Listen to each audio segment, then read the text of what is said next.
1 week ago, I was on holiday in Mallorca with two of my best friends. One of whom, Joe, is one of the most social people I know. The other, Joe is also his name, but let's call him G.I. Joe, is social at times, but would like to become more social. So on day 4, while on the beach, G.I. Joe rolled over to me and in a very romantic way, I'm joking, he just asked if I had any tips on how he could become more social and make his social interactions with those that he loves and with strangers more lively, meaningful and engaging. So it got me thinking. Until I came up with 2 rather simple, easy and seemingly counterintuitive ways anyone can improve their social skills. And I'm going to share them with you right now.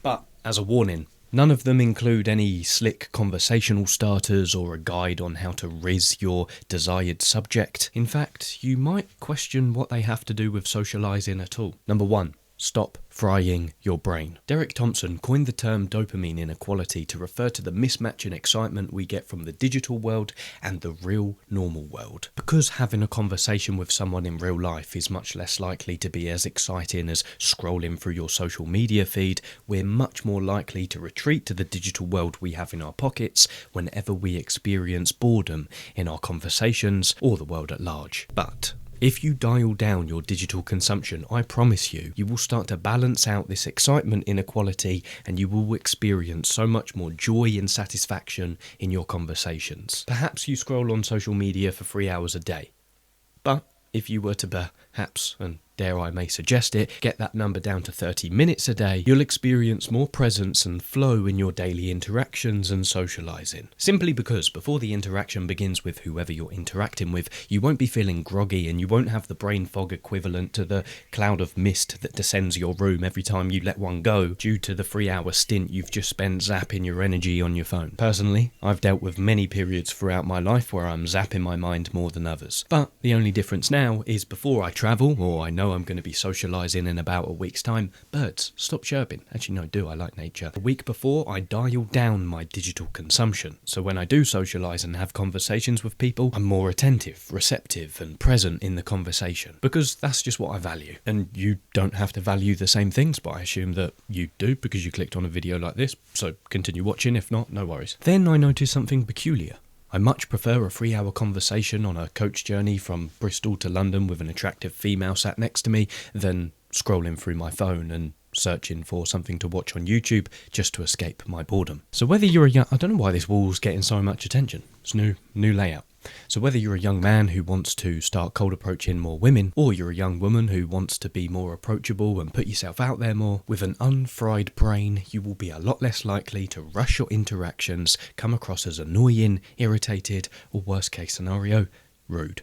Number 2, be less judgmental. In my opinion, the greatest public speaker ever is Julian Treasure, not just because of his bald head and a lovely British accent, but because of his philosophical outlook on how we can improve our social lives. In his podcast with Stephen Bartlett, he suggested something that he practices every day that we can also use in order to be less judgmental of others. Because oftentimes, when we're walking down the street, watching other passengers get onto the bus, or just sat back, people watching at a party, our mind suddenly offloads a tirade of abuse towards the people we're observing. Oh my god, his laugh is so annoying, I could punch him right now. Why is she walking like that? Didn't anyone teach her what personal space is? Silly idiot, looking me up and down. I have a right to go and kneecap him. But what we don't notice is our mind continues dishing out this tirade of abuse, of course inside its own cranium, until our smile turns to a frown, and then we're wondering why people keep crossing the street or looking at us in fear. So before I quickly explain why it's important to not be judgmental, and as Julian Treasure suggests, the way to combat this and to open ourselves up to a new host of social opportunities is to say bless you in your mind when you're observing other people. I know it's woo-woo, but I genuinely encourage you to practice this because each time I've done it,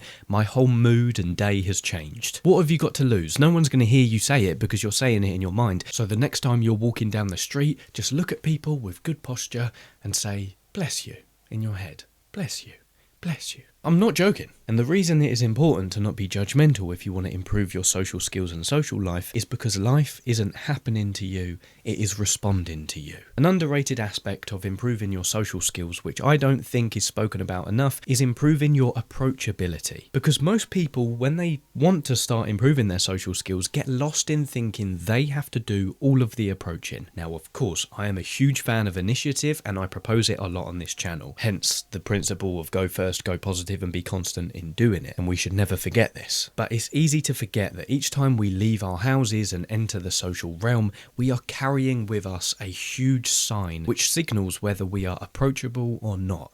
Our posture, our body language, our gestures, our smile, and the way we carry ourselves. And if you're walking down the street judging everyone in your head or doing the same at a party or when you're on the bus, the chances are that if that person who you're judging in your head suddenly, on the odd chance, sparked up a conversation with you or got into a fun, bubbly interaction, you probably won't be that much fun to talk to because you've already discounted this person in your head. So to become rare in the realm of socialising and to appear as a breath of fresh air throughout people's days, whether you're speaking to them for 5, 10, 15 or 20 seconds, we must search others for their virtues. Lastly, just to illustrate this, and as I mentioned, about a week ago I was in Mallorca with 2 of my best friends, and on day 5 we went into this Spanish town which was quite cosy, but it was packed, full of tourists and locals, sitting outside in restaurants and walking about in the main town square. So me and both of my friends sat down in the middle of the square to have some lunch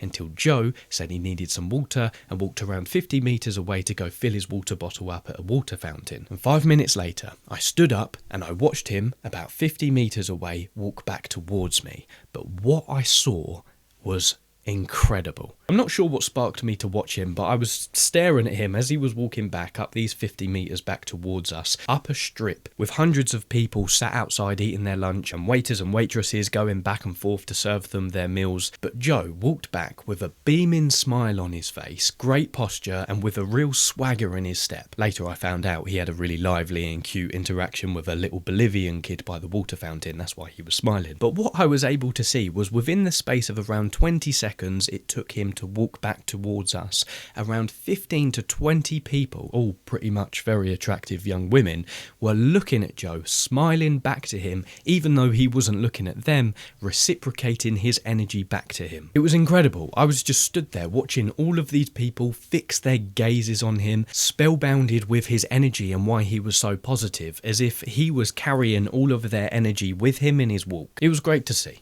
Just an example of how things can be reciprocated unbeknownst to you. So, in summary, stop frying your brain and be less judgmental.